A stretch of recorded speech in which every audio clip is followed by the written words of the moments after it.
మరో దినాన్న మీ ఉన్నతమైన మహాజ్ఞానాన్ని తెలుపుటకు మీరిచ్చిన ఈ మంచి అవకాశాన్ని బట్టి మీకు వందనాలు. మీ మాటలను వినుటకు మీ పిల్లలు ఈ మంచులో చలిలో ఎదురు చూస్తున్నారు. ఆశతో ఆసక్తితో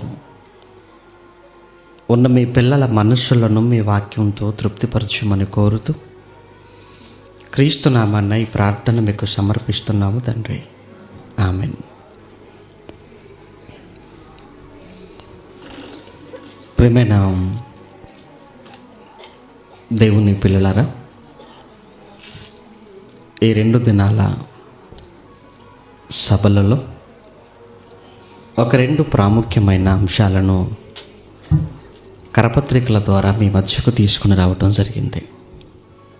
అందులో ఒక అంశాన్ని రాత్రి మనం ఆలోచించాం.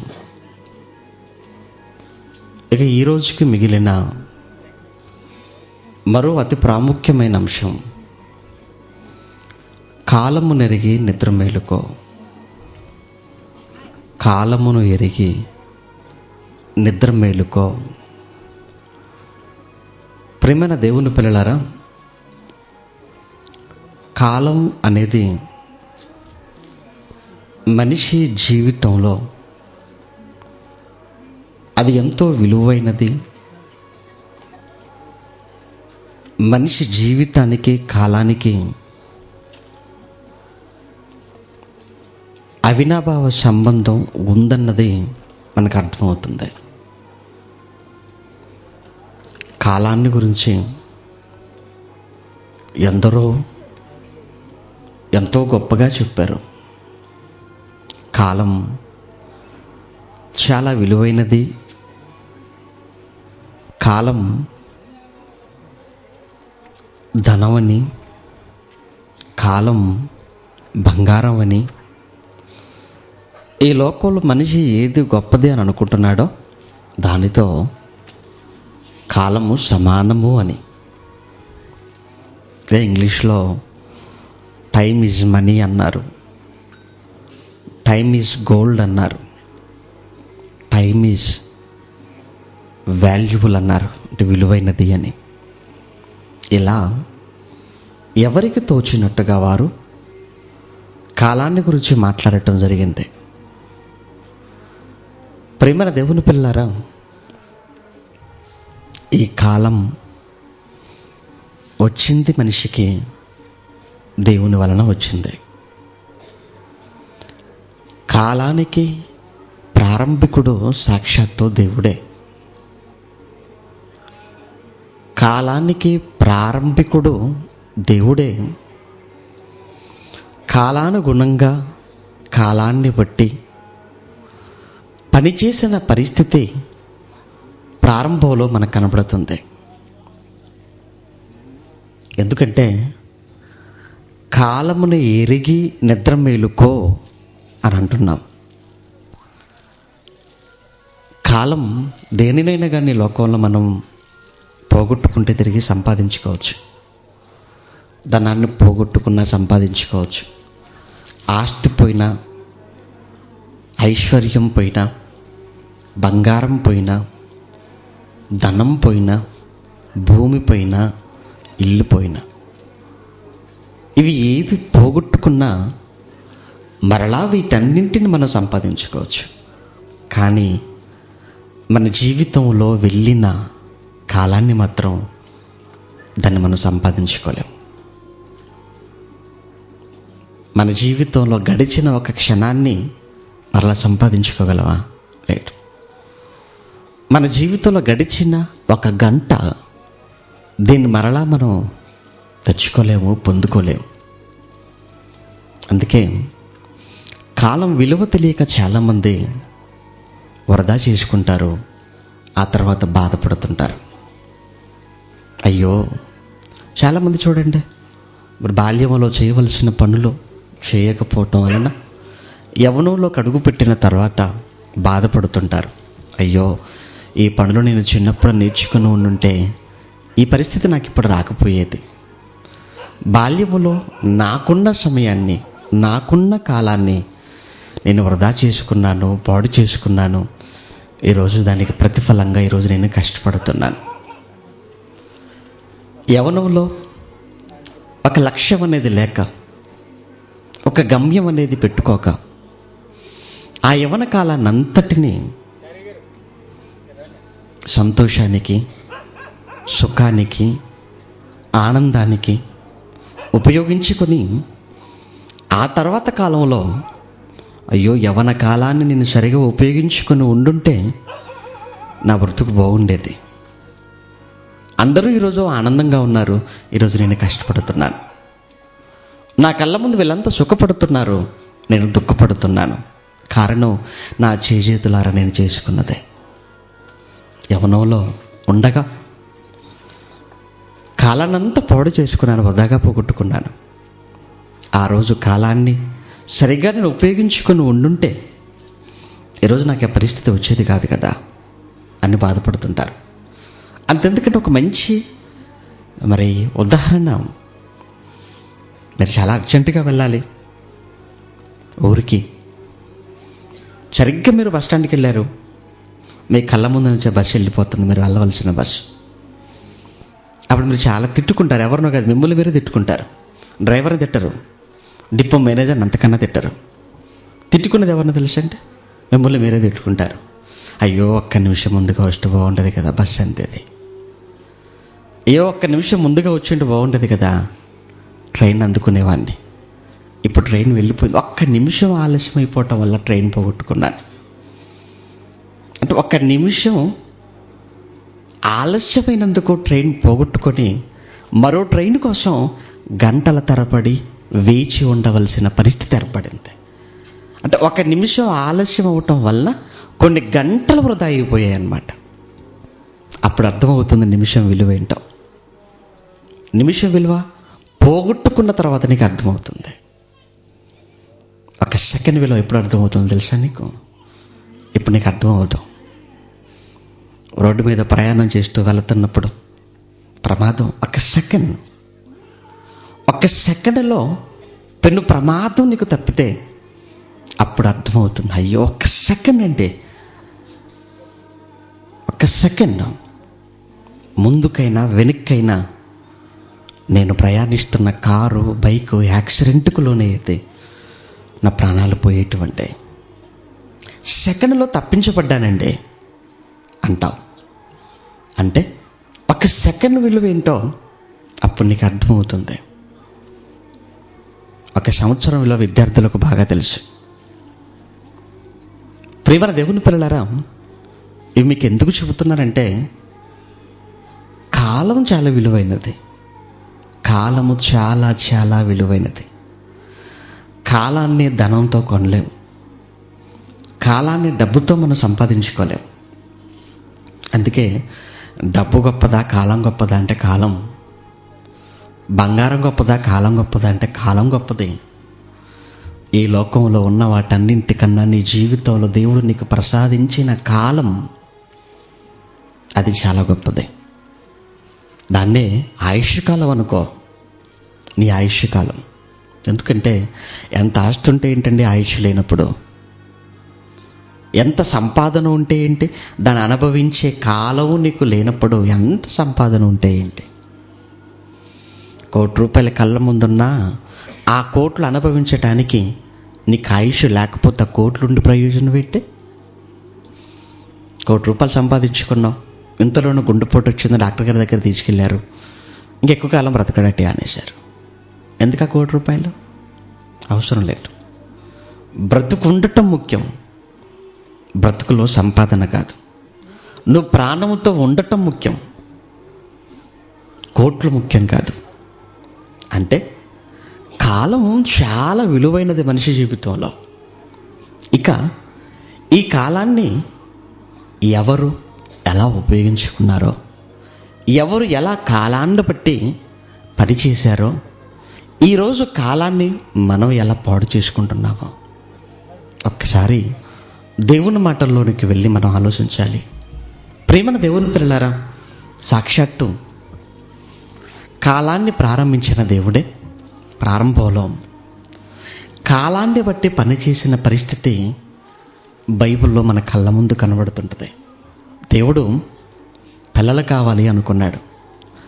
పిల్లలు కావాలి అని అనుకున్న వెంటనే పిల్లలకు అవసరమైనవి ఉండాలి అని రాబోయే ఆయన పిల్లలవైన మనకు అవసరమైన వాటిని దేవుడు కలిగించటానికి సాక్షాత్తు ఒక ప్రణాళిక సిద్ధం చేసుకున్నాడు. ఒక ప్రణాళిక. ఒక ఇల్లు కట్టే ముందంటే ఇంటికి సంబంధించి ఒక ఇంజనీర్ దగ్గరికి వెళ్ళి ఒక ప్లాన్ మెరుగించుకుంటారు. అవునా? అవును. స్థలం ఉంది. ఆ స్థలంలో మీరు ఇంటిని నిర్మించుకోవటానికి ఆ ఇంటికి సంబంధించిన నమూనా దాన్ని ఇంజనీర్ గారు మీకు గీసిస్తారు. దాన్ని ప్లాన్, ఇంటి ప్లాన్ అన్నమాట. అది ముందుగా సిద్ధం చేయబడుతుంది. ఆ తర్వాత ఆ నమూనాకు తగినట్టుగా ఆ తర్వాత ఇంటి నిర్మాణం జరుగుతుంది.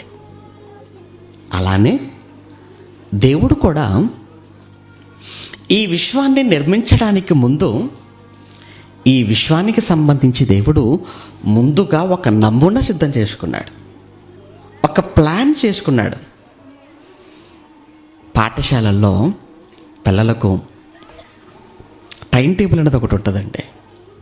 టైం టేబుల్ అంటే మొదటి పీరియడ్ ఏ సబ్జెక్టు, రెండవ పీరియడ్లో ఏ సబ్జెక్టు, మూడవ పీరియడ్లో ఏ సబ్జెక్టు, ఏ వారం ఏ పీరియడ్లో ఏ సబ్జెక్టు బోధించబడుతుందో అన్నది ముందుగానే మరి ఆ స్కూల్ పాఠశాల యాజమాన్యం సంవత్సరానికి ఒక టైం టేబుల్ సిద్ధం చేసి వారి తరగతి గదిలో ముందుగానే తగిలించేస్తారు. ఇప్పుడు ఆ ముందుగా నిర్ణయించబడిన ఆ టైం టేబుల్ ప్రకారంగా ఆ పాఠశాల తరగతి గది కార్యక్రమాలన్నీ జరుగుతుంటాయి. అదేవిధంగా నెలకు సంబంధించిన ప్రణాళిక ఒకటి ఉంటుంది.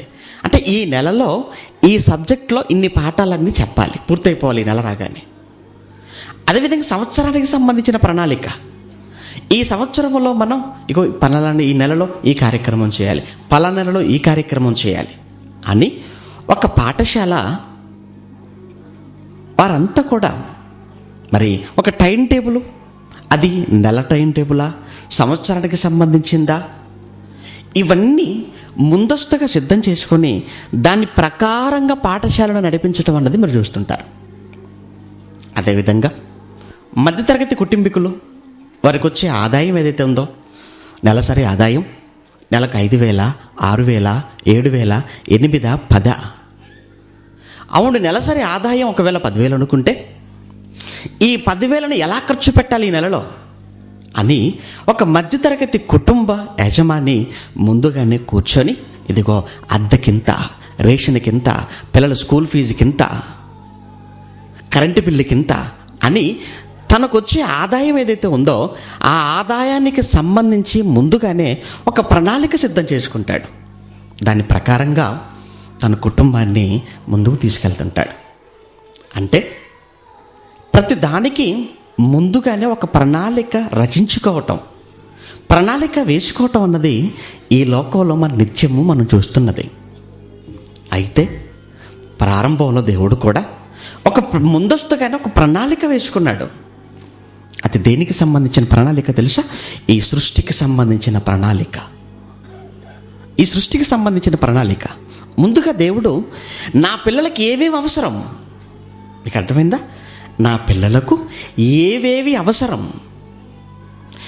ఏవేవి అవసరం, అవసరమైనవి ఎన్నెన్ని అవసరం, ఏవేవి ఎంతెంత మోతాదులో ఉండాలి అని దేవుడు ముందస్తుగానే ఒక ప్రణాళిక రాసుకున్నాడు, చేసుకున్నాడు.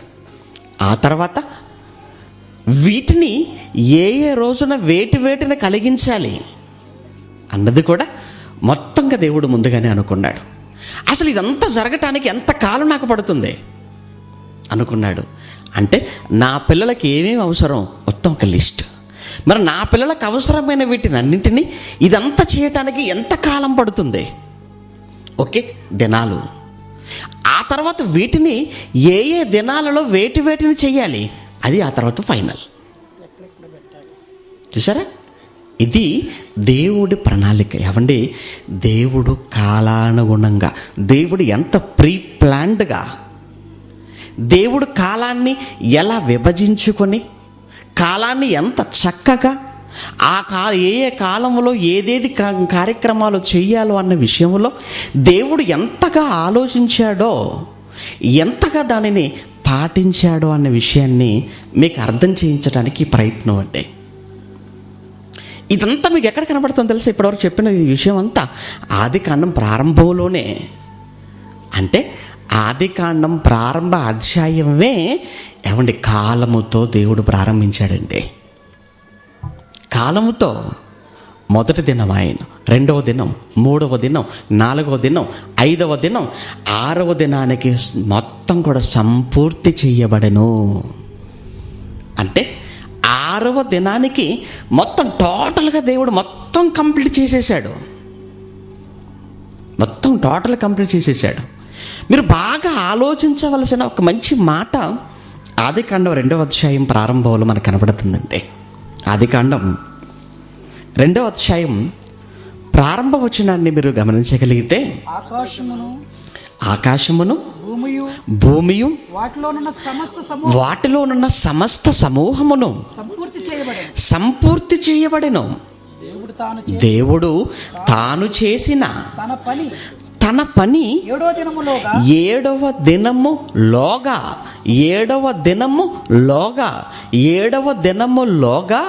సంపూర్తి చేసి అన్నాడండి. ఎన్నవ దినములోగా? ఏడవ దినములోగా సంపూర్తి చేసి అన్నాడండి. ఎందుకండి ఏడవ దినములోగా ఎందుకు చేయాలి? 8వ దినములోగా చేస్తే ఎందుకయ్యా 8 దినాలు తీసుకున్నావు ఈ సృష్టి కార్యక్రమానికి అని ఆయనను అడిగేవారు ఎవరైనా ఉన్నారా? ఏమయ్యా 8 రోజులు ఎందుకు చేసావు సృష్టి అని అంటానికి ఎవరైనా ఉన్నారా? లేరే. ఏమయ్యా 9 రోజులు ఎందుకు చేసావయ్యా సృష్టి, ఇంతకాలం నీకు ఎందుకు పట్టింది అని ఆయనను అడిగేవారు ఎవరైనా ఉన్నారంటారా? ఏమయ్యా 10 రోజులు ఎందుకు పట్టిందయ్యా నీకు సృష్టి చేయటానికి అని ఒకవేళ దేవుడు 10 దినాల్లో సృష్టి కార్యక్రమాన్ని చేయిస్తే ఆయనను ప్రశ్నించేవారు ఎవరైనా ఉన్నారా? లేరు. అయినా 7వ దినములోగా, అంటే ముందు అనుకున్నది ఏదైతే ఉందో, ముందుగా వేసుకున్న ప్రణాళిక, ఆ ప్రణాళిక ప్రకారముగా దేవుడు సృష్టి కార్యక్రమాన్ని అంతటిని జరిగించినట్టుగా మీకు అర్థమవుతుంది. 7వ దినములోగా అంటే 7వ దినము వచ్చే లోపే మొత్తం సృష్టి కార్యక్రమం అంతా పూర్తయిపోవాలి. ఆలస్యం అవ్వలేదని. అందుకే చూడండి, దేవుడు మొదటి దినాన్న పని చేశాడు.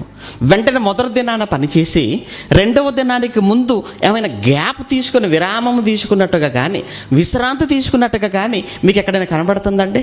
లేదండి, లేదు. అంటే 6 దినాలు పూర్తయ్యేంత వరకు దేవుడు ఎక్కడ విరామము తీసుకున్నట్టుగా, ఎక్కడ విశ్రాంతి తీసుకున్నట్టుగా మాత్రం మనకు బైబిల్లో కనబడదు. అంటే పని ప్రారంభించాడు, పని అయ్యేంత వరకు దేవుడు విశ్రాంతి తీసుకోలేదు. అంటే కాలం వృధా చేయకూడదు, టైం వేస్ట్ అవ్వకూడదు. ఒకవేళ నేను సృష్టి కార్యక్రమాన్ని ఆలస్యం చేస్తే ఎవరు రావటం ఆలస్యం అవుతుంది? ఆదాము రావటం కూడా ఆలస్యం అయిపోద్ది. ఆదాము రావడం ఆలస్యం అయితే నీవు నేను రావటం కూడా భూమి మీదకి ఆలస్యం అయిపోద్ది.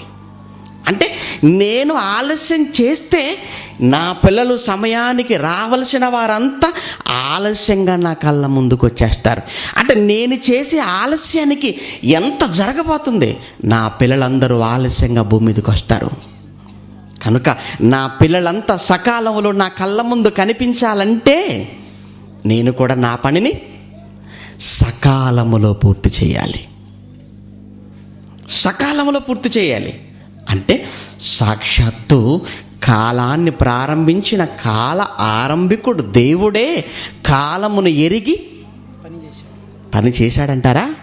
చేశాడండి. నిజంగా దేవుడు పంక్చువాలిటీ అండి. అది దేవుడి సమయపాలన చూసారా ఎంత చక్కగా ఉందో. అంటే చాలామంది చూసండి, ఏమంటే ఆయన టైం అంటే టైమేనండి, అంటుంటారండి మనుషుల్ని చూసి. లేదండి, దేవుడిదండి. టైం అంటే టైం దేవుడిది. సమయ పాలనకు మారు పేరు ఎవరో తెలుసా? దేవుడు. దేవుడు ఆయన అనుకున్నది అనుకున్న సమయానికి చేసి తీరుతాడు తప్పనిసరిగా. నీ కొరకు సృష్టిని కలిగించేటప్పుడు సమయాన్ని పాటించాడు. అదేవిధంగా నిన్ను ఈ లోకం నుండి తీసేటప్పుడు కూడా సమయాన్ని పాటిస్తాడు. నీకు అర్థమైందా? నీ కొరకు సృష్టిని కలిగించేటప్పుడు సమయాన్ని పాటించాడు. అదేవిధంగా నిన్ను ఈ లోకము నుండి తీసేటప్పుడు కూడా సమయం. అందుకే చూడండి, చాలామంది మాట్లాడుతూనే ఉంటుంటారు, అంతలో గుండె పట్టుకొని కనబడిపోతారండి. ఏంటండి ఈ టైంలో చచ్చిపోవాలండి? అవును, ఎందుకంటే సమయం వచ్చేసింది. మరి సమయం వచ్చేసింది. ఏంటంటే నిద్రలో పడుకున్నట్టుగా పడుకుంటారు, తెల్లవారేసరికి చచ్చిపోతుంటారండి. తెల్లవారేసరికి చచ్చిపోయి ఉంటారు. ఏమంటే ఇప్పుడే మనతో మాట్లాడతారు, అలా వెళతారో లేదో ఇంతలోనే మనకు చావు వార్త వచ్చేస్తుంటే ఏమంటే చచ్చిపోయాడు ఏంటండి? అదేంటండి, ఇప్పుడే కదండి నాతో మాట్లాడాడు, ఇప్పుడే కదండి మేమిద్దరం కలిసి చాయ్ తాగాం, ఇప్పుడే కదండి మళ్ళీ కలుసుకుందాం అనుకున్నాం, కానీ ఇంతలోనే చచ్చిపోయాడండి. అసలు నమ్మలేకపోతున్నానండి. అంటే దేవుడు నిన్ను తీసేసే విషయంలో కూడా ఎంత ఖచ్చితంగా ఉంటాడో నీకు అర్థం అవ్వాలి. దేవుడు ఖచ్చితత్వానికి మారుపేరు ఆయన. సమయ పాలనకు ఆయనే సాటి. ఆయనకి ఎవరు సాటి రారు. ఆయనకి ఎవ్వరు సాటి రారు. అందుకేనండి ఈ సృష్టి కూడానండి, ఈ సృష్టిలో కూడా ఎవరి లక్షణాలు ఉన్నాయట? దేవుని లక్షణాలు. అందుకేనండి ఈ సృష్టి దేవుని లక్షణాలు. అందుకే ఆయన అదృశ్య లక్షణములు, జగతుత్పత్తి మొదలుకొని సృష్టింపబడిన వస్తువులను మీరు ఆలోచిస్తే మీకు ఎవరు అర్థమవుతారట? దేవుడు. అందుకని సృష్టిలో కూడా అంత టైం అండి. సృష్టిలో కూడా మీరు ఆలోచించగలిగితే సృష్టి కార్యక్రమాలలో కూడా అంత పంక్చువాలిటీ ప్రకారంగా జరుగుతుంటుందండి. సూర్యుడు ఎన్ని గంటలకు వస్తాడు? ఉదయం 6 గంటలకి ఖచ్చితంగా రావాల్సిందే ఆయన. ఏ రోజైనా సూర్యుడు 5 గంటలకి వచ్చినట్టుగా, ఏ రోజైనా సూర్యుడు 10 గంటలకు వచ్చినట్టుగా ఏ రోజైనా ఉందండి చరిత్రలో? అస్సలు. సాయంకాలం 6 అయిందంటే మరలా ఖచ్చితంగా పడమరని అస్తమించవలసిందే. ఏ రోజైనా సూర్యుడు 9 అయినా ఇంకా పోకుండా ఉన్నాడా? ఏ రోజైనా 7 అయినా ఇంకా వెళ్ళకుండా ఉన్నాడా? అస్సలు జరగదండి అలా. ఏంటండి ఇంత ఖచ్చితం? ఇంత ఖచ్చితం ఎవరు? దేవుని లక్షణం పడ్డది.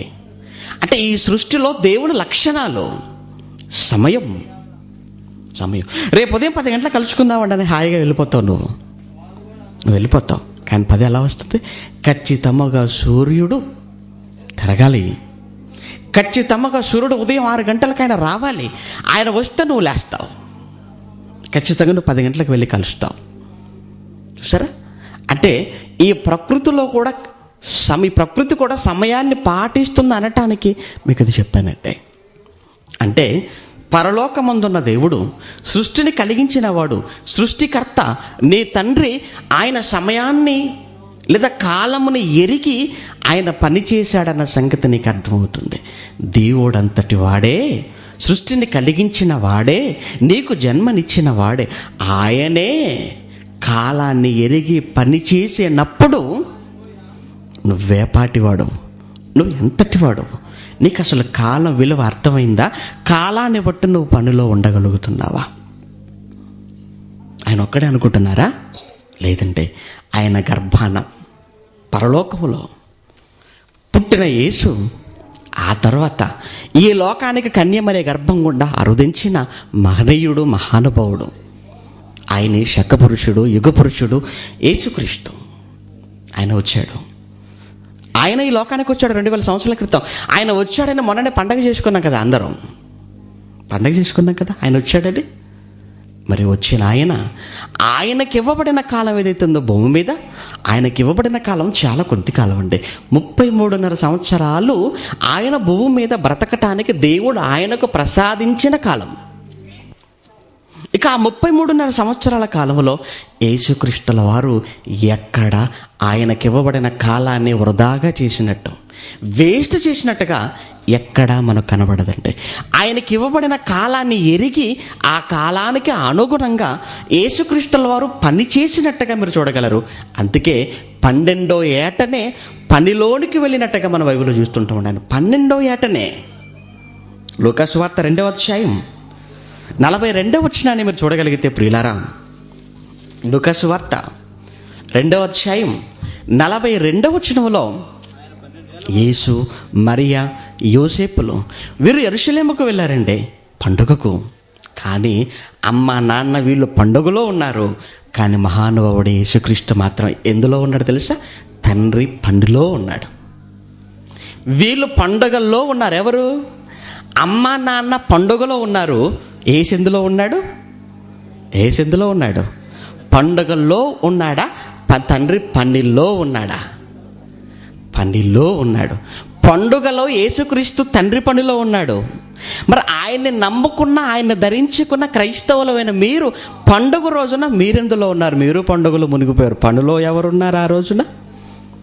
ఏమండి, క్రిస్మస్ రోజున నేను దేవుడు పని చేశానని చెప్పగలిగిన వాళ్ళు మీలో ఉన్నారు ఎవరైనా? క్రిస్మస్ రోజున నేను తండ్రి పనిలో ఉన్నానండి.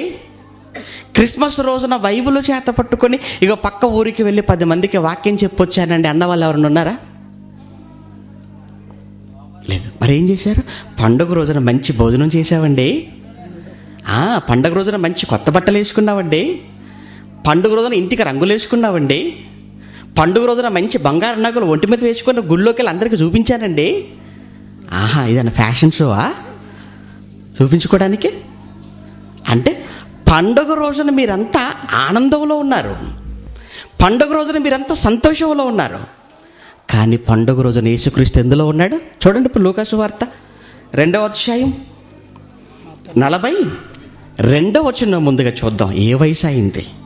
లూకా సువార్త 2వ అధ్యాయం 42వ వచనం.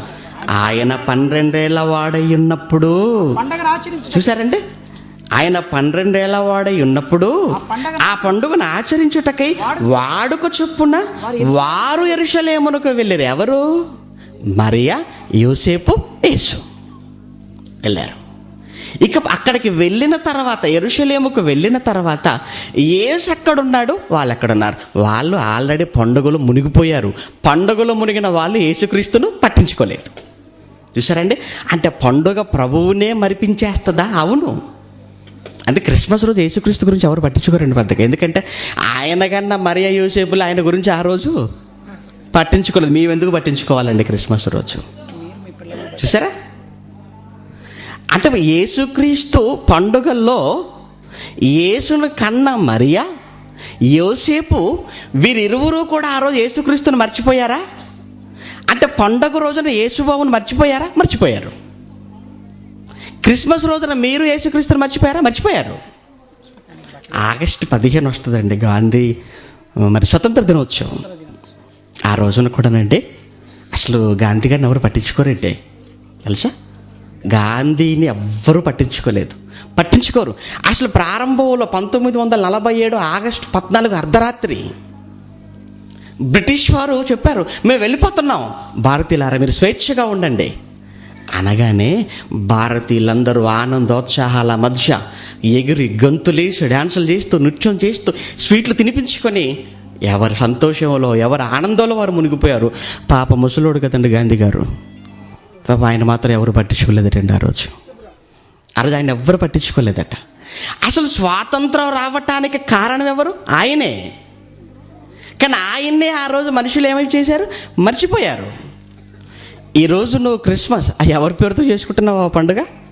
యేసుక్రీస్తు పుట్టాడనే. కానీ ఆ రోజు యేసుక్రీస్తుని మర్చిపోతున్నారు. ఆ రోజు యేసునే మర్చిపోతున్నారు. పుట్టినరోజు యేసుది అంటారు, బట్టలకు ఆయనకి తెస్తారా, మీకు తెచ్చుకున్నారా? పుట్టినరోజు ఎవరిది? యేసుదే. బట్టలు ఆయనకు కొన్నారా, మీకు కొనుక్కున్నారా? మరి ఆయనదైతే మరి ఆయన కొన్నారా, కానీ మీరు ఎందుకు కొనుక్కున్నారు? పుట్టినరోజు కేకు ఆయన కట్ చేయాలి, ఆయన కోసం తెచ్చుకున్నారా? కేక్ మీకోసం అని తెచ్చుకున్నారా? తెచ్చింది ఆయన కోసమనే, కానీ తిన్నది కట్ చేసింది ఎవరు? మీరే. అంతేనా? అంతే. పుట్టింది ఆయన, కానీ భోజనం, మంచి భోజనం చేసుకుంది ఎవరు? మీరు చేసుకున్నారు, మీరు తిన్నారు. ఇందులో ఆయనకి ఏముందా? ఇందులోనికి ఏముందంటే, కాబట్టి మీరు మీ ఇంట్లో మీ పిల్లలకు పుట్టినరోజు చేశారనుకోండి, బట్టలు మీరు వాడికి తెస్తారా, మీరు తెచ్చుకుంటారా?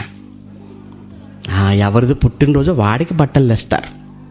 కేక్ వాడు కట్ చేస్తాడు, మీరు కట్ చేస్తారా? వాడే కట్ చేయాలి. అలాగాక మీరు కొత్త బట్టలు తెచ్చుకొని మీరే కేక్ కట్ చేస్తుంటే వాడు మీకెళ్ళి పాప అమాయకంగా చూస్తుంటాడు. మమ్మీ ఇంతకి నాదా నీదా పుట్టినరోజు? ఏంటి మమ్మీ, మరి నాదైతే నాకు కదా బట్టలు, మరి నువ్వు తెచ్చుకున్నావేంటి? మరి నాదైతే నేను కదా కేక్ కట్ చేయవలసింది, నువ్వు కట్ చేస్తున్నావేంటి? అలా జరుగుతుందా? జరగదు. పాప యేసుక్రీస్తు మాత్రం అలానే జరిగిందండి. బట్టలు, ఆయనకి ఏ బట్టలు లేవు, ఆయనకు భోజనం లేదు, పిండి వంటలు లేవు, కేక్ లేదు, డెకరేషన్ లేదు, ఆయనకి ఏమీ లేదండి. ఆయన ఇంట్లో కూడా ఉండటానికి వీల్లేదని గుడి పక్కన ఒక పాకేసి అందులో పడేశారు. అవునా? గుడి పక్కన పాకేశారు. ఎవరి కోసం వేశారు? పాస్టర్ గారి కోసం వేశారు. ఏంటది? కాదు. ఆ పశువుల పాక ఎవరి కోసం వేశారు? యేసుక్రీస్తు కోసం వేశారు. అసలు ఆయన పశువుల పాకలో పుట్టాడని మీరు అనుకున్నారు. అసలు ఆయన పశువుల పాకలో పుట్టలేదు. పశువుల పాకలో పుట్టాడని మీరు ఎలా అనుకున్నారంటే, కరుణామయుడు సినిమాలో అలానే చూపించారు కనుక. తెలుసండి, కరుణామయుడు సినిమాలో యేసుక్రీస్తుల వారిని పశువుల పాకలో పుట్టినట్టుగా చూపించాడు. అసలు బైబిల్లో మీరు చూడగలిగితే ఆయన పశువుల పాకలో పుట్టాడని లేదు. బెత్లెహేములో పుట్టాడు, కానీ బెత్లెహేములో ఎక్కడ పుట్టాడో మాత్రం ఎవరికి తెలియదు. ఇదేంటండి, అది కొత్త బోధగా ఉంది. ఇంతకాలంగా మా తాత ముత్తాతల నాటి నుంచి పాకలేస్తున్నాం, పాకలు పుట్టాడని చెప్పారు అందరూ. మీరు ఇంత లేరు, కానీ ఈరోజు వచ్చేసి లేదంటే ఎలా మేము నమ్ముతామండి? బైబిల్లో మాకు చూపించండి అని మీరు అంటారు. చూడండి, అయితే చూడండి, లూకా సువార్త 2వ అధ్యాయం 7వ వచనం. లూకా సువార్త 2వ అధ్యాయం 7వ వచనం. మరియ తన తొలిచూలు కుమారుని కని, మరియ తన తొలిచూలు కుమారుని తొలిచూలు అంటే జ్యేష్ఠుడు, మొదటివాడు అని అర్థం. అంతేనండి. తొలిచూలు అంటే మొదటగా పుట్టినవాడు. ఎవరు మొదటగా పుట్టింది మరియకు? యేసు. తొలిచూలు కుమారుని కని. కని అంటే అర్థం ఏంటి? జరిగిపోయిందనా, జరగనయ్యి ఉన్నదనా? జరిగిపోయింది. తొలిచూలు కుమారుని కని అంటే అప్పటికే యేసు స్వామి పుట్టాడు. పుట్టిన ఆయనను ఏం చేసింది మరియా? పొత్తిగుడ్డలతో ఆయనను చుట్టి, ఆ తర్వాత పొత్తిగుడ్డల్లో చుట్టబడిన యేసును తీసుకొని ఎక్కడికి వెళ్ళారు మరియా యోసేపులు? సత్రం దగ్గరికి వెళ్ళారు. ఏమండి బాబు పుట్టాడండి, మీ సత్రంలో ఎక్కడైనా స్థలం ఉంటే కాస్త స్థలం ఇవ్వండి అని సత్రంలో ఉన్నవారని అందరిని అడిగారు పాపం. కానీ సత్రంలో మాకే లేదండి స్థలం, మీకు ఎక్కడ ఇవ్వాలి అని అందరు అదే మాట అనేశారు. అలా అనేసరికి ఇక వాళ్ళకి కనిపించింది ఏంటి తెలుసా? పశువుల తొట్టి కనిపించింది. ఆయనను తీసుకుని వెళ్ళి పశువుల తొట్టిలో పరుండబెట్టబడ్డాడు. అక్కడ పడుకోబెట్టారండి. కానీ కరుణామయుడు సినిమా నుండి సత్రం దగ్గరికి వెళ్ళేటప్పుడు కూడా ఇంకా మరియకు డెలివరీ అవ్వదండి. తెలుసండి, కరుణామయుడు సినిమాలో ఏం చూపించారంటే, అలా ఇంకా కడుపుతో ఉండే ఎక్కడికి వెళ్తుంది? సత్రం దగ్గరికి వెళ్తుంది. కడుపుతో ఉండే సత్రంలో ఉన్నవారు తలుపు కొడుతుంటుంది. కానీ బైబిల్లో సత్రం దగ్గరికి వెళ్ళేసరికి యేసుక్రీస్తుల వారు పుట్టేశారు. ఏమంటే బైబిల్లో ఉన్నదేంటి, మీరు సినిమాల్లో చూసిందేంటి? కనుక సినిమాలు చూసి మోసపోకండి. ఈరోజు సినిమాలలో ఎంత మోసమో అందులో కూడా అలానే చూపించేశారండి. ఏమంటే మనకు అది కాదండి, విశ్వాసం చూచుట వలన కాదు. విశ్వాసం ఎలా రావాలంటే నీకు వినుట వలన విశ్వాసము అన్నాడు. ఆ వినుట యేసుక్రీస్తుని గూర్చిన మాట.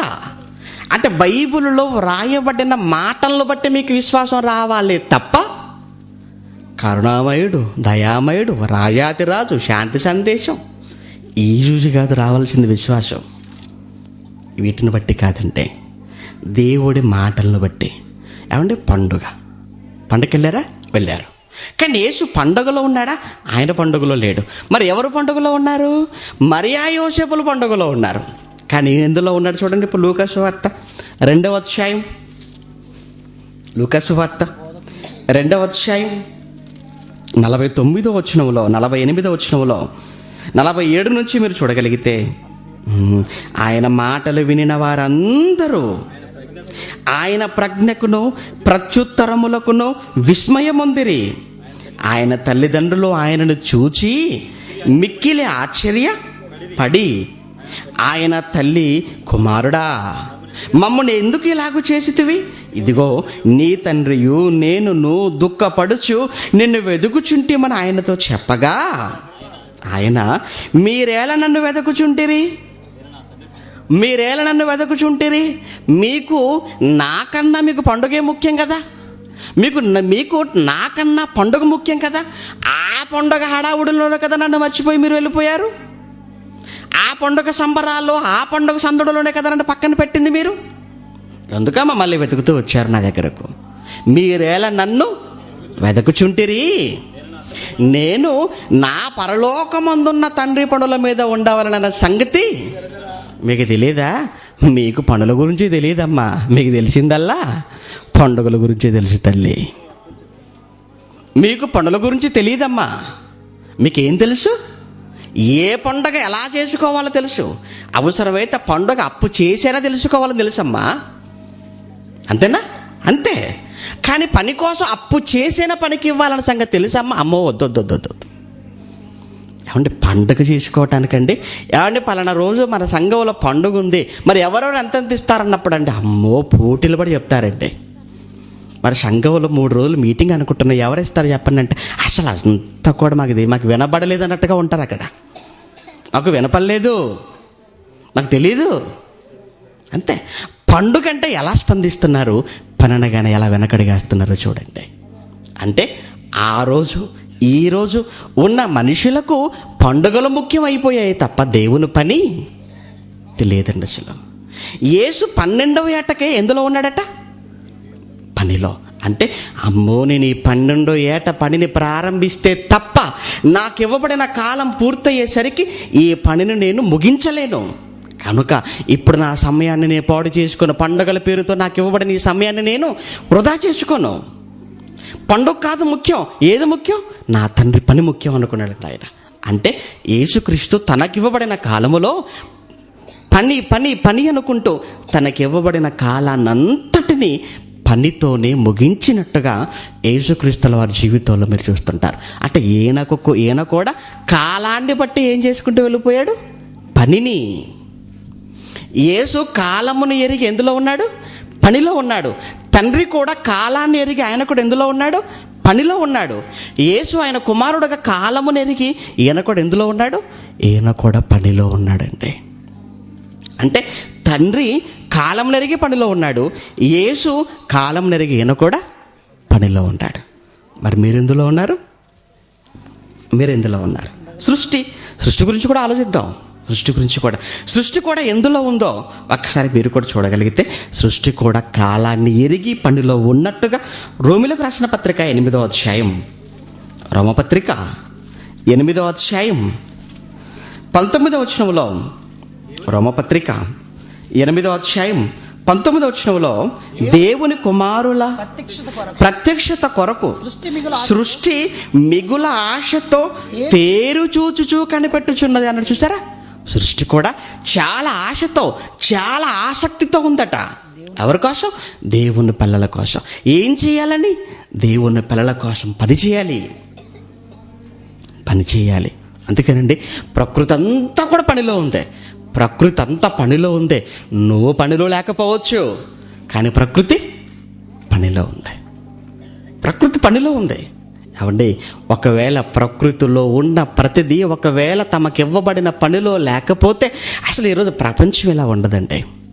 సూర్యుడు 6 గంటలకు రాను అని ముందుకేసాడు అనుకోండి, ఏం చేస్తాం మనం చెప్పండి? 6 కాగానే ఆయన వెళ్ళిపోవాలి, వెళ్ళను ఇలానే నిలిచిపోతానన్నాడు అనుకోండి, ఎలా ఉంటుందండి మనకు?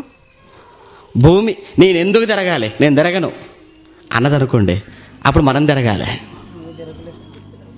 సరే, ఎంత పరిస్థితి అండి. అంటే నువ్వు పనిలో ఉన్నా లేకున్నా సృష్టి అంతా పనిలో ఉంది. సూర్యుడు పనిలో, చంద్రుడు పనిలో, నక్షత్రాల పనిలో ఉన్నాయి.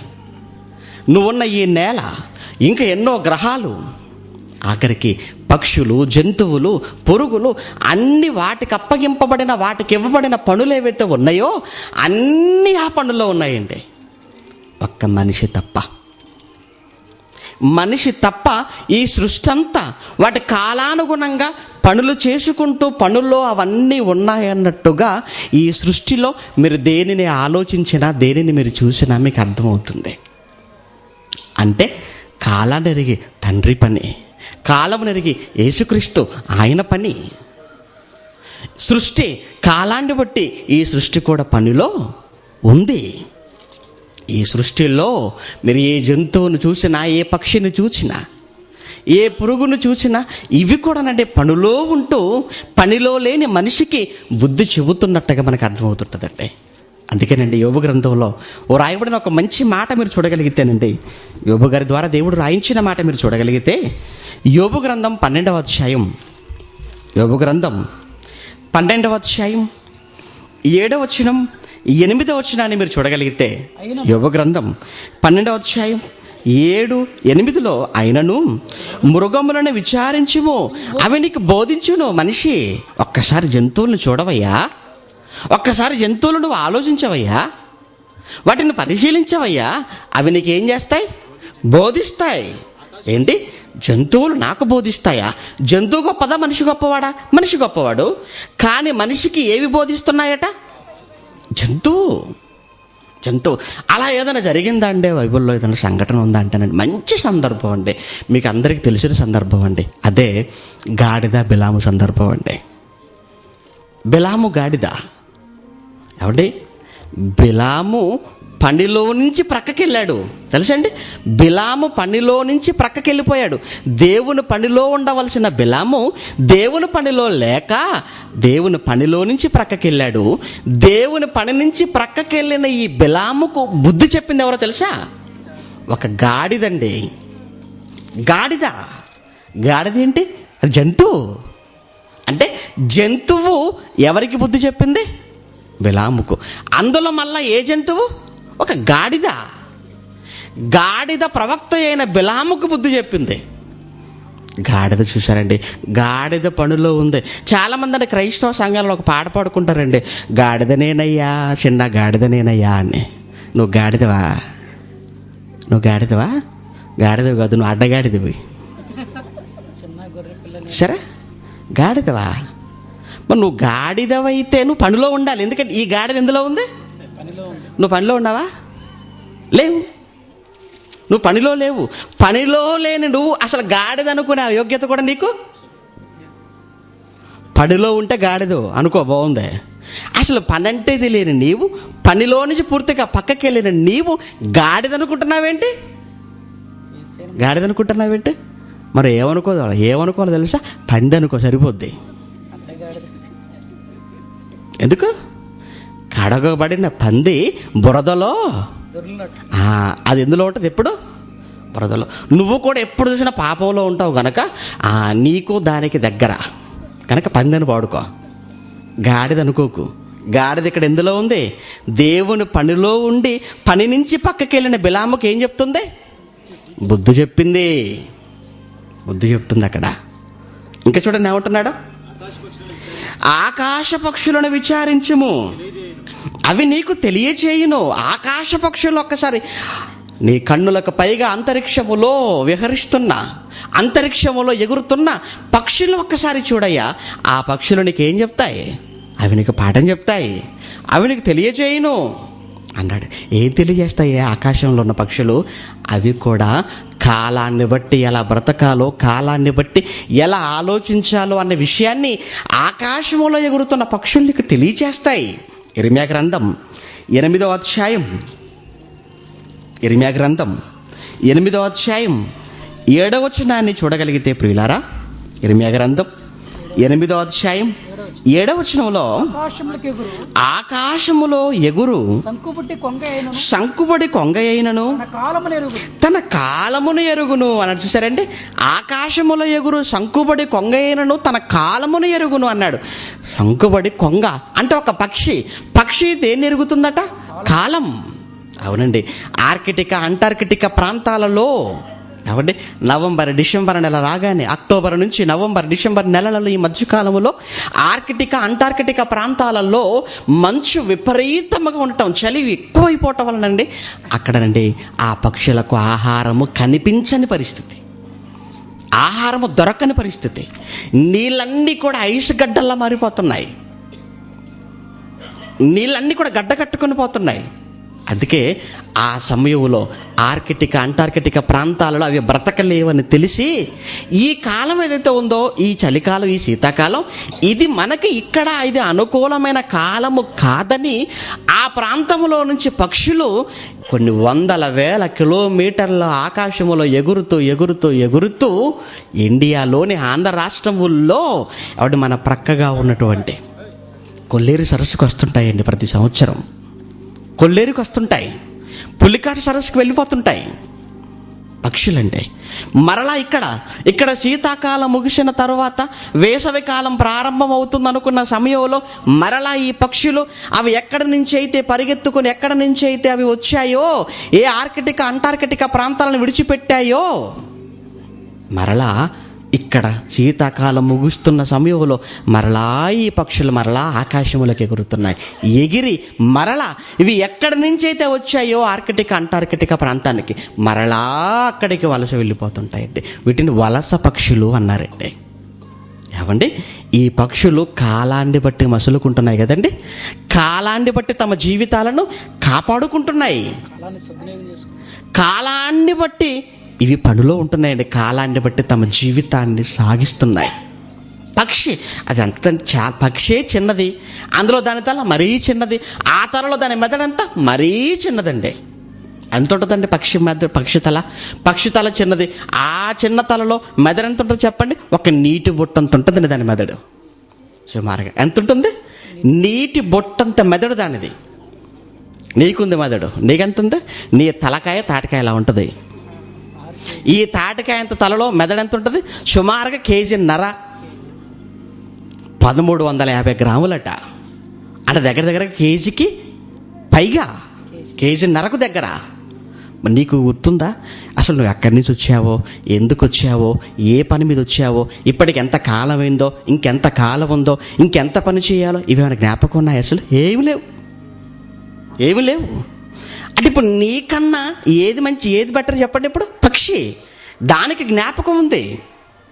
అంటే ఆర్కిటికా అంటార్కిటికా నుంచి, సైబీరియా ప్రాంతాల నుంచి మన రాష్ట్రానికి వలస వచ్చిన పక్షులు మరలా ఇక్కడ కాలం ముగిసిన వెంటనే మరలా ఇక్కడ నుంచి ఆకాశంలోనికి ఎగిరి సమూహాలుగా మరలా విడిచి వచ్చిన ప్రదేశానికి వెళ్ళిపోతున్నాయి. అంటే అవి ఎక్కడి నుంచి వచ్చాయో జ్ఞాపకం, ఎక్కడికి వెళ్ళాలో జ్ఞాపకం, మరలా విడిచిపెట్టి వచ్చిన స్థలాన్ని జ్ఞాపకం పెట్టుకుని మరలా వెళ్ళిపోతున్నాయండి.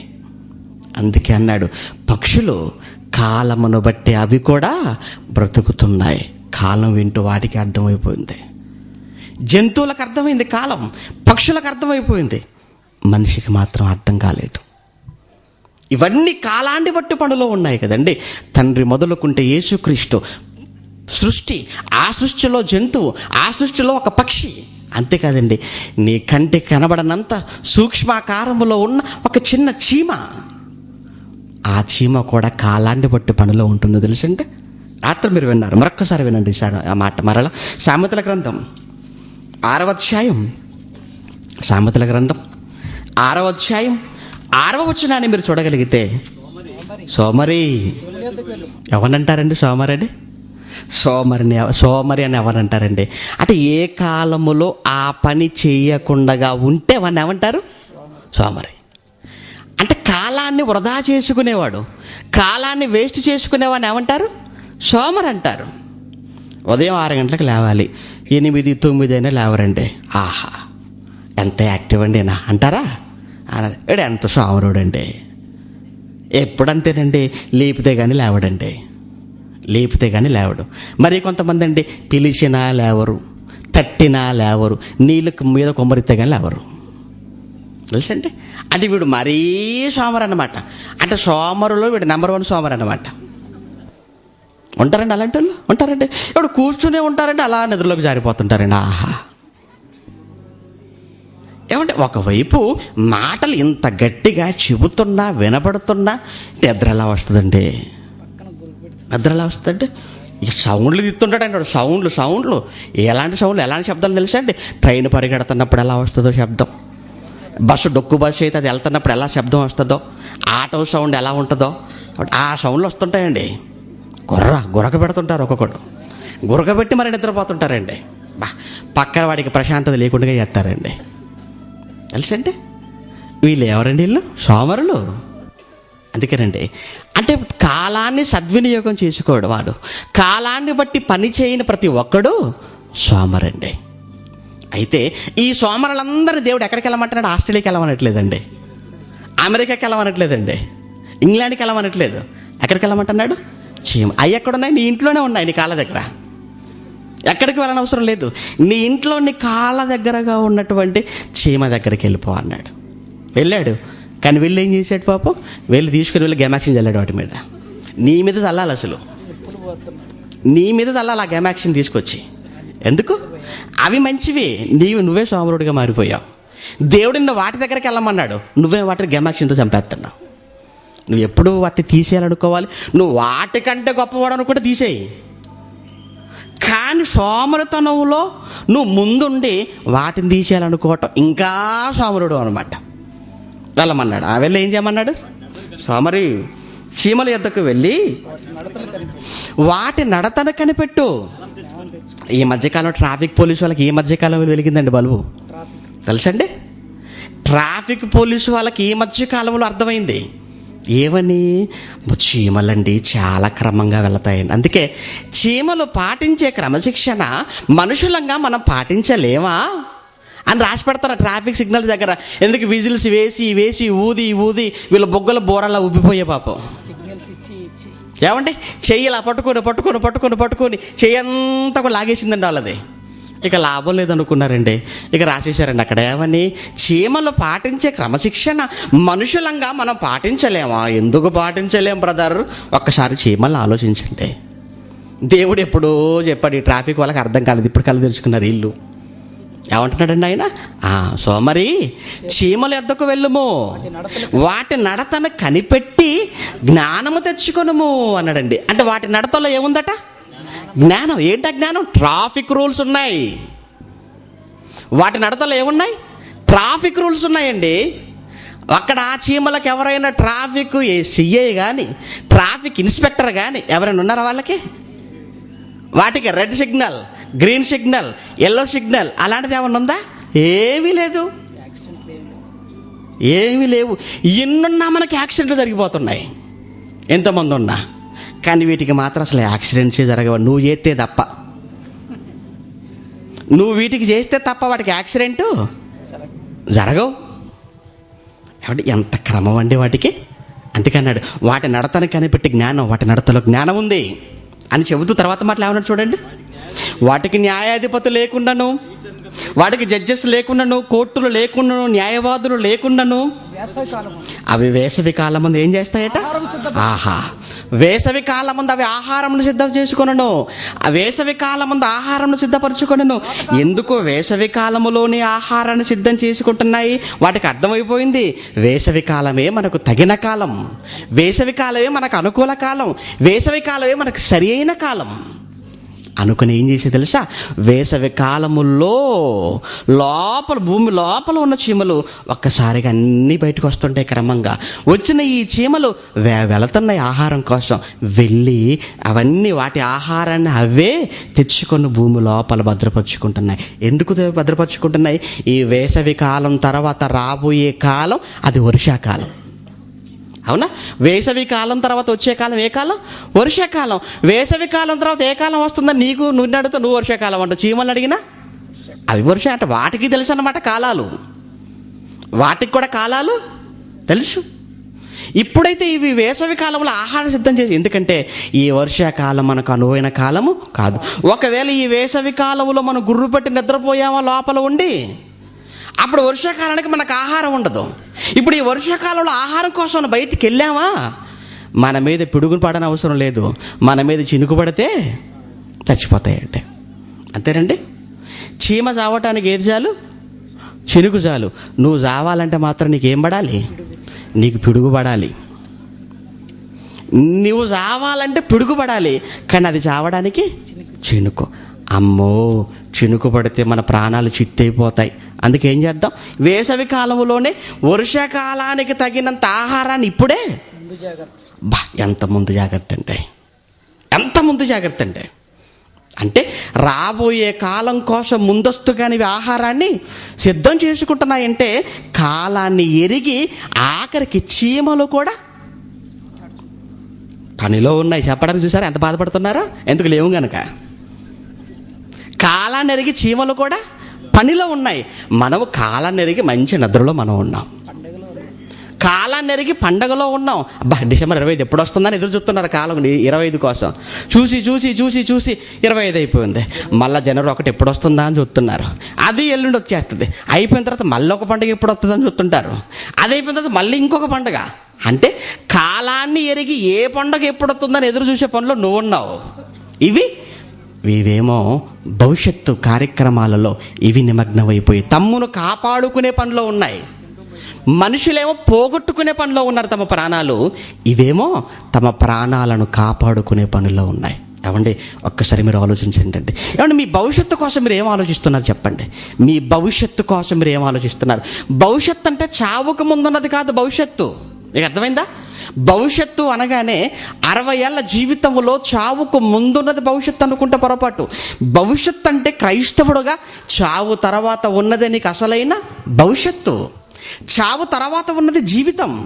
చావు తర్వాత ఉన్నదే మహాజీవితం. మరి చావు తర్వాత నీకుండే ఆ జీవితం, చావు తర్వాత నీకున్న ఆ భవిష్యత్తు కోసం ఇక్కడ నీకివ్వడని ఈ కాలంలో నువ్వేం చేస్తున్నావు? పరలోకం కోసం ఏదైనా చేస్తున్నావా? పరలోకం కోసం నువ్వేదైనా చేయగలుగుతున్నావా? పరలోకం కోసం నువ్వేదైనా చేయగలుగుతున్నావంటే భూమి మీద నీవు కూడా కాలాన్ని ఎరిగే పనిలో ఉన్నావని అర్థం. చావు తర్వాత మంచి జీవితం సంపాదించుకోవటానికి దేవుడు నీకిచ్చిన ఈ కాలంలో దేవుడు కొరకు నువ్వు కష్టపడుతున్నావంటే మంచి భవిష్యత్తు కోసం ఇక్కడ నువ్వు పునాది వేసుకుంటున్నావని అర్థం. మరి నువ్వేం చేస్తున్నావు? దేవుడు నీకు ఇవ్వబడిన కాలానంతా చదువుల పేరుతో, ఉద్యోగాల పేరుతో, పెళ్ళిళ్ళ పేరుతో, పిల్లల పెంపకం పేరుతో, ఆస్తుల పేరుతో, అంతస్తుల పేరుతో, పదవుల పేరుతో, అధికారాల పేరుతో నీకు ఇవ్వబడిన జీవిత కాలానంతా ముగించుకుంటున్నావు. వ్యర్థం చేసుకుంటున్నావు. మొత్తం వృధా వేస్ట్ చేసుకుంటున్నావు. అంటే అందరూ అన్ని కాలాన్ని ఎరిగి పనిలో ఉంటే నీవు మాత్రం నీ కాలాన్ని మరిచి నువ్వు నిద్రలో ఉన్నావన్నమాట. నీ కాలం మరిచిపోయావు. నీ కాలం అంటే ఏ కాలం అనుకుంటున్నావు? నీ కాలం అనగానే వర్షాకాలం, వేసవి కాలం కాదు. నీ కాలం అంటే అది నీ పోయే కాలం అని అర్థం. అర్థమైందా? నీ కాలం అంటే నీ పోయే కాలం. మనకు కాలాలు ఏంటంటే చిన్నప్పుడు మనకి ఏం నేర్పించారు? వేసవికాలం, శీతాకాలం, వర్షాకాలం, కాలాలు 3 అన్నారు. కానీ దేవుణ్ణి అడిగితే దరిద్రుడా, కాలాలు 3 కాదురా 4. 4వది ఏంటి ప్రభువా?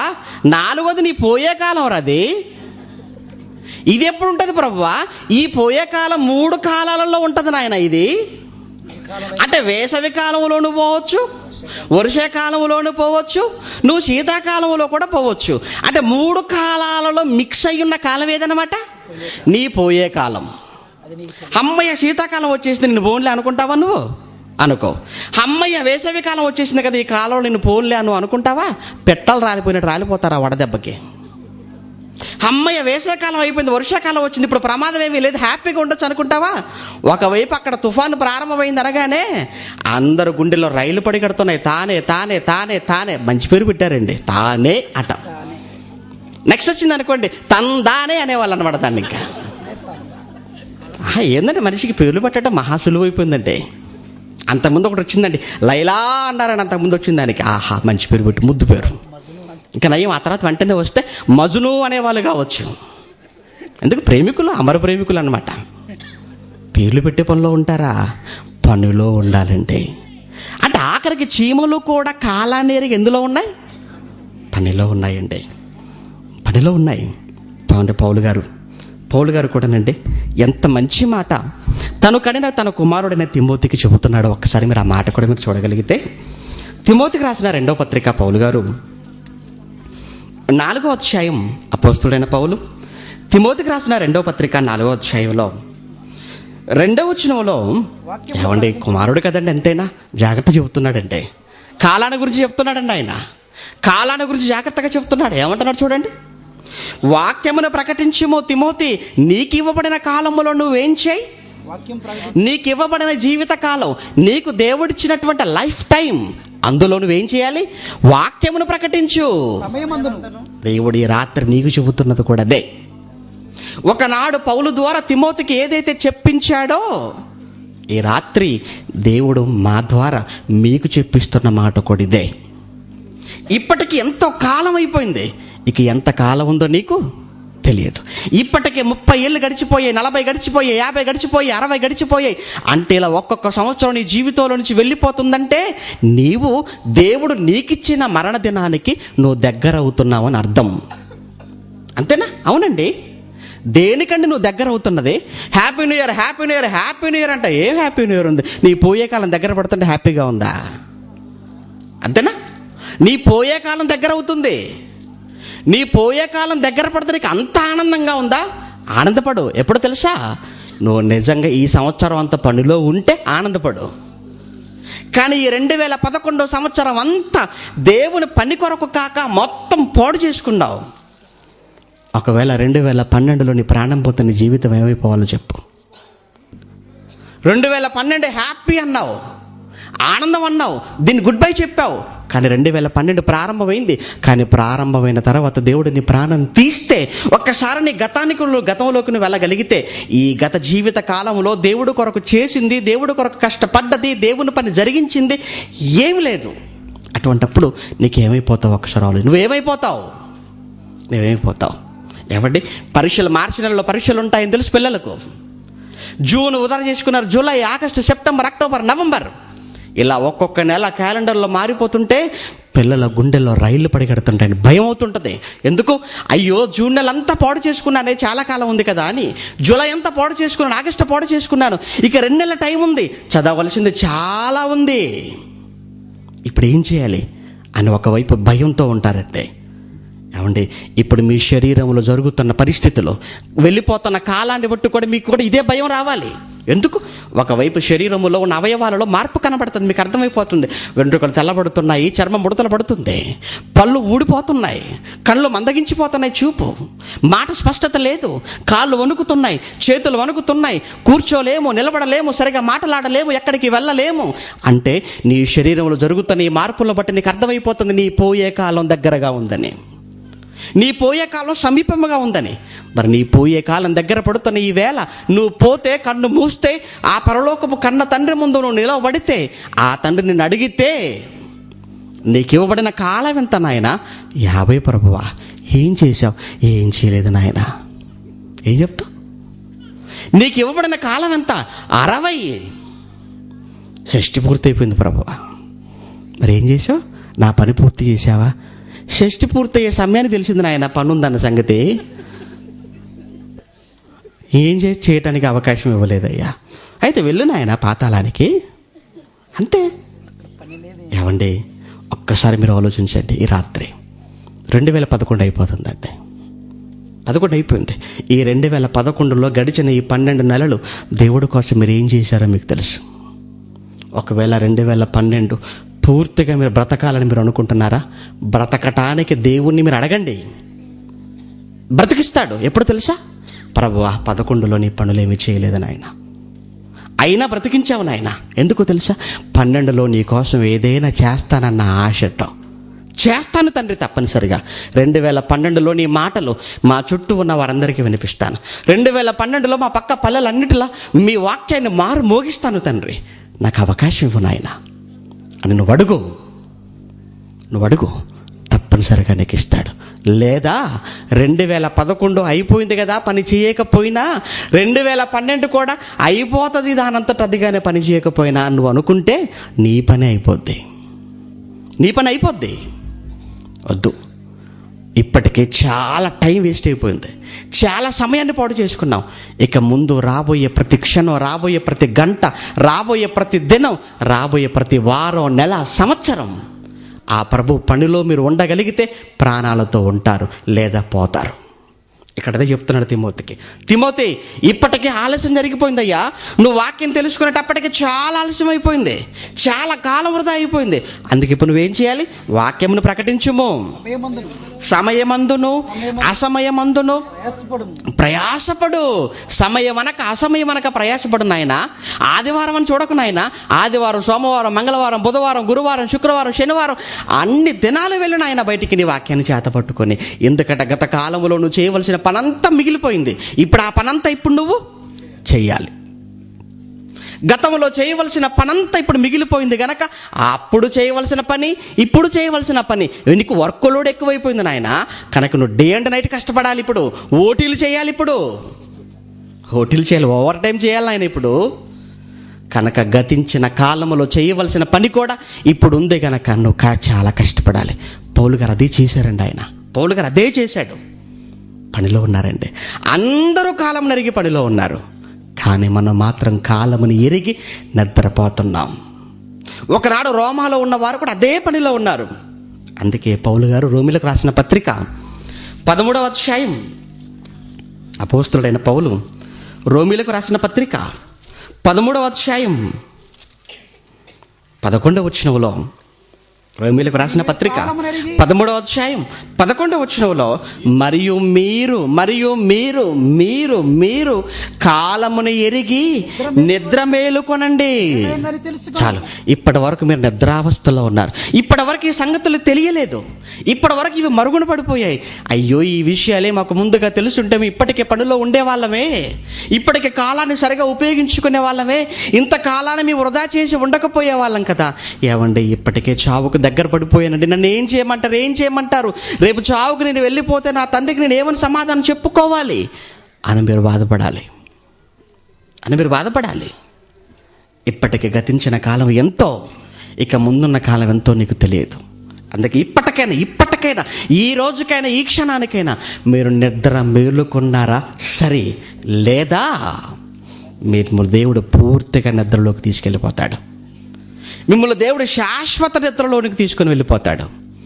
ఇప్పటి వరకు విన్న మాటలతో నిద్ర మేలుకుని ఆయన పనిలోనికి వెళ్ళారా సరే, విన్న ఈ మాటలను పెడచెవిన పెట్టి పక్కన పెట్టి మరలా రేపొద్దు నుంచి మరలా మీ కార్యక్రమాలలోనికి మీరు వెళ్ళిపోయారా, శాశ్వత నిద్రలోకి దేవుడు తీసుకెళ్తాడు. అంతేనండి. ఆయన పని కోసం వచ్చాం ఈ లోకానికి, ఆయన పని కోసం వచ్చాం. నువ్వు ఆయన పనిలో ఉంటావని ప్రారంభంలో ఆయన నీకు అవసరమైన వాటిని అన్నిటిని ఆయన కలిగించాడు. అంతేనా? అవును. నువ్వు ఆయన పనిలో ఉంటావని ఆయన నీకు ఆయుష్య కాలాన్ని ఇచ్చాడు. ఆయన పనిలో ఉంటావని, పనిలో ఉన్న నీకు ఆకలి అవుతుందని ప్రకృతిలో ఇంత ఆహారం పెట్టాడు. ఆయన పనిలో ఉన్న నీకు దాహం అవుతుందని నీకు నీటినిచ్చాడు. ఆయన పనిలో ఉన్న నీకు బంధాలు కావాలని, ఆ బంధాల మధ్య ఆనందాన్ని నువ్వు పొందుకోవాలని తల్లి, తండ్రి, అన్న, తమ్ముడు, చెల్లి, అక్క, ఈ బంధాలన్నిటిని దేవుడు నీకు ప్రసాదించాడు. కానీ నువ్వేమైపోయావు? ఈ బంధాల మధ్య దేవుణ్ణి మర్చిపోయావు, వచ్చిన పనిని మర్చిపోయావు, కాలాన్ని పాడు చేసుకుంటున్నావు. అందుకే దేవుడు మేలుకొలుపు మాటలుగా ఈ 2011వ సంవత్సరానికి ముగింపు మాటలుగా, మేలుకొలుపు మాటలుగా ఈ మాటలతో దేవుడు మిమ్మల్ని నిద్ర లేపాలనుకున్నాడు. అందుకే చెబుతున్నాడు, ఇప్పటికైనా మీరు నిద్ర మేలుకొని పనిలోనికి మీరు వెళ్ళిపోండి. ఒక్కసారి మీరు ప్రకృతిని మీరు ఆలోచించండి. ప్రకృతిలో ఎన్నో భయంకరమైన మార్పులు జరుగుతున్నాయి. ఒకనాడు పడ్డ వర్షాలు లేవు, ఇప్పుడు వస్తే భయంకరమైన పెను తుఫానులు వచ్చేస్తున్నాయి. లేదా అసలు వర్షాలే పడటం లేదు, పడితే అతివృష్టి లేకపోతే అనావృష్టి, లేదా భూకంపాలు, లేదా సునామీలు, కరువులు, కాటకాలు ఈ ప్రపంచం అంతా కూడా మనకు కనబడుతున్నాయి. అంటే ఇవన్నీ జరుగుతున్నాయంటే, ఇవన్నీ నీ కళ్ళ ముందు చూస్తున్నావంటే, నీ చెవులకు ఇవన్నీ వినపడుతున్నాయంటే ఏ కాలం నీ జ్ఞాపకం రావాలో తెలుసా? ఆయన రాబోతున్న కాలం. యేసుక్రీస్తు రాకడక ముందు అక్కడక్కడ కరువులు, భూకంపము, రాజ్యము మీదికి రాజ్యము ఇవన్నీ జరుగుతాయని చెప్పాడే, ఇవన్నీ కూడా ఆయన ముందు జరుగుతున్నాయంటే మీకు ఒక విషయం అర్థం అవ్వాలి, ఆయన రాకడ కాలము సమీపముగా ఉందని. నీ శరీరంలో మార్పులు జరుగుతున్నాయంటే నీకు అర్థమైంది నీ పోయే కాలం దగ్గర పడిందని. మరి ప్రకృతిలో ఈ మార్పులన్నీ జరుగుతున్నాయి, నీకేం అర్థం అవ్వాలి? ఆయన వచ్చే కాలం దగ్గర పడింది. నీ పోయే కాలం దగ్గర పడ్డా పోతావు. ఆయన కాలాన్ని ఎరిగి పనిలో ఉండాలన్న సంగతి మనకు అర్థమవుతుంది. ఒకవేళ మీరు కాలాన్ని ఎరిగి మీరు దేవుని పనిలో లేకపోతే మీ పనిలో ఉండటానికి, మీ పని పట్టడానికి మరొకడున్నాడు. వాడే అపవాది. వాడి గురించి వ్రాయబడిన మాట చూసుకొని ముగించేసుకుందాం. పేతురు గారు రాసిన మొదటి పత్రిక 5వ అధ్యాయం, పేతురు గారు రాసిన మొదటి పత్రిక 5వ అధ్యాయం 8వ వచనాన్ని మీరు చూడగలిగితే, నిబ్బరమైన బుద్ధి గలవారై మీరు మెలకువగా ఉండండి. మీరు నిద్రపోయారా? వాడు మిమ్మల్ని తీసుకెళ్ళిపోతాడు. మీరు నిద్రపోయారా? వాడు చేతిలో మీ ప్రాణాలు పోతాయి. అందుకే ఏమండి దొంగలు సంచరిస్తున్నారండి మన గ్రామంలో అన్నప్పుడు మీరు పడుకుంటారా? పడుకోరండి. అమ్మో చాలా మెలకువతో ఉంటారు. పడుకోరు, అస్సలు పడుకోరు. అవసరమైతే షిఫ్ట్ల వారిగా డ్యూటీలు వేసుకుంటారు. ఏమండి మీరు ఒక 4 గంటలు మీరు మెలకువతో ఉండండి, మీరు పడుకోగానే మళ్ళీ 4 గంటలు నేను మెలకువతో ఉంటాను అని మీరు డ్యూటీలు వేసుకుని మరీ మెలకువతో ఉంటారు. ఎందుకు? ఊరిలో దొంగల పడది ఎక్కువైంది. ఏ సమయాన్ని మనం కన్ను మూసినా, ఆదమరిచి నిద్రపోయినా మన ఇంటిలోనికి ప్రవేశిస్తారేమో, మన సొమ్మంతా కొలగొట్టుకొని పోతారేమో. అందుకే ఏమండి మనం మెలకువతో ఉండాలండి. దొంగలకు మనం అవకాశం ఇవ్వకూడదండి. నీ ఇంట్లో ఉన్న సొమ్మంతా కూడా ఎత్తుకొని వెళ్ళిపోతారు దొంగలని తెలిసి నువ్వు మెలకువతో ఉంటున్నావే, నిన్నెత్తుకెళ్ళిపోవడానికి ఒకడు ఉన్నాడు, నీ సొమ్ము కాదు. తెలుసా? అసలు నిన్నే ఎత్తుకెళ్ళిపోయేవాడు ఒకడు ఉన్నాడు. వాడెవడు? మీ విరోధి సాతాను. వాడు గర్జించి సింహము వలె ఎవరిని మిరింగుదనా అని వెదకుచూ తిరుగుచున్నాడు. మీరు కానీ ఒకవేళ మెలకువతో లేకపోతే మీరు వాడి బారిన పడిపోతారు. అందుకేనండి వాడు కూడా చూసారండి, సమయం అనక వెదకుతూ తిరుగుతున్నాడట. వాడు కూడా అంటే కాలమును ఎరిగి వాడు కూడా పనిలో ఉన్నాడు. సాతాను వాడు కాలమును ఎరిగి పనిలో ఉన్నప్పుడు ఏమంటే దేవుని పిల్లలాగా మీరు కూడా కాలమును ఎరిగి ఎందులో ఉండాలి? పనిలో. మీరు కాలమును ఎరిగి పనిలో ఉంటే మీరు కాపాడబడతారు. కాలమును ఎరిగి పండుగల్లో ఉండిపోయారా? వాడు ఎత్తుకొని వెళ్ళిపోతాడు. ఆల్రెడీ ఎత్తుకొని వెళ్ళిపోయాడు గనకనే పండుగ రోజున ప్రభువుని మర్చిపోయాం. పండుగ రోజున ఆయన పనినే మర్చిపోయాం. కొత్త బట్టలు, మంచి భోజనం, మంచి పిండి వంటలు, కేక్ కటింగ్లు, డెకరేషన్లు, బంధువులు, స్నేహితులు, ఆనందాలు, వీటన్నింటి మధ్య ప్రభువును నువ్వు మర్చిపోయావంటే అంటే నిన్ను వాడు మింగేశాడన్నమాట. ఎవరు భార్యను నువ్వు పడకూడదో వాడి భార్యను పడిపోయావు. అంటే వీడికి కూడా తెలిసిపోయిందంటే కాలాన్ని ఎరిగి నేను పని చేసుకోవాలి. ఎందుకంటే నాకు ఇవ్వబడిన కాలమే కొద్ది కాలం, తనకు సమయము కొంచెమే అని అన్న మాట చూడండి. అక్కడ తనకు సమయము కొంచెమే అంటే తనకి ఇవ్వబడిన కాలము కొద్ది కాలమే గనక ఈ కొద్ది కాలంలో ప్రపంచంలో మనుషులందరినీ పాడు చేయాలి గనక నేను నిద్రపోవద్దు, నేను పడుకోవద్దు, నేను టైం వేస్ట్ చేసుకోవద్దు. నాకు ఇవ్వబడిన సమయం కొంచెమే గనక అన్ని జిల్లాలకు, అన్ని రాష్ట్రాలకు, అన్ని దేశాలకు, ప్రపంచం అంతా వెళ్ళిపోవాలి, అందరినీ కూడా మృంగేయాలి అని వాడు కూడా సాతాను అలసిపోక పనిలో ఉంటే క్రైస్తవులారా మీరు మాత్రం పడుకుంటున్నారా? వద్దు, మీరు కూడా నిద్ర నుంచి లేండి, మేలుకొనండి. దేవుని కార్యక్రమాలలోనికి మీరు వెళ్ళిపోండి.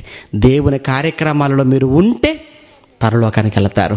లేదా వాడితో పాటు మీరు ఒకానొక రోజున పాతాళానికి జారిపోతారు. కనుక కాలం ఎరిగి పనిలో ఉంటారో, కాలమును ఎరిగి పండుగల్లో పడిపోయి ఆయన పనిని మర్చిపోయి పాతాళానికి జారిపోతారో నిర్ణయం మీకే విడిచిపెడుతున్నాను. ప్రార్థన చేసుకుందాం. కళ్ళు మూసుకోరండి. దయగలిగిన మా కన్న తండ్రి, మీకు వందనాలు నాయన. మీ మాటలు చెప్పాను తండ్రి, మీ పిల్లలకు కాలం ఎంత విలువైనదో చెప్పాను, కాలాన్ని పోగొట్టకూడదని చెప్పాను. మాకు ఇవ్వబడిన కాలాన్ని సరిగ్గా మీ పనులతో నాయన ముగించుకోవాలని మీ పిల్లలకు ఎన్నో మాటలు చెప్పాను. మీ పిల్లలు విన్న మాటల్లో ఏ మాట నిష్ప్రయోజనంగా పోక ప్రతి మాట మీ పిల్లల జీవితాలలో ఫలించు. పని పని పని పని అనుకుంటూ పరితపించి మీ పని కొరకు వారికి ఉన్నదే కాక అవసరమైతే వారిని వారుగా మీ కొరకు నాయన సమర్పించుకునే అంత స్థితికి మీ పిల్లలను తీసుకురమ్మని కోరుతున్నాం. విన్న మాటలు మీ పిల్లల జీవితాలలో మార్పును కలిగిస్తాయని ఆశిస్తూ మరి కార్యక్రమానికి కారకులై ఈ కార్యక్రమాన్ని నడిపించిన మీ పిల్లలను అందరినీ కూడా పేరు పేరున దీవించి ఆశీర్వదించమని కోరుతూ కూడి వచ్చిన ఈ గ్రామంలో ఉన్న మీ పిల్లలందరికీ మంచి ఆరోగ్యాన్ని, ఆయుష్ను ప్రసాదించి ఈ గ్రామంలో ఉన్న మీ పిల్లల మధ్య మంచి ఐక్యతను సఖ్యతను అనుగ్రహించమని కోరుతూ ఈ గ్రామాన్ని ఏలుతున్న గ్రామాధికారులను కూడా మీరు జ్ఞాపకం చేసుకోనమని, మీ చిత్తమైతే మేము ప్రాణాలతో ఉంటే మరో సంవత్సరంలో మేమంతా కలుసుకుని తండ్రి మీ మహాజ్ఞానాన్ని మాట్లాడుకునే భాగ్యాన్ని మాకు ప్రసాదిస్తారని ఆశపడుతూ క్రీస్తు నామాన్ని ప్రార్థన మీకు సమర్పిస్తున్నాము తండ్రి. ఆమేన్. మన తండ్రి అయిన దేవుని ప్రేమ, కుమారుడైన యేసుక్రీస్తు వారి కృప, పరిశుద్ధాత్మని యొక్క అన్యోన్య సహవాసం ఇప్పుడు ఎల్లప్పుడూ సదాకాలం మనందరికీ తోడేండి నడిపించునుగాక. ఆమేన్.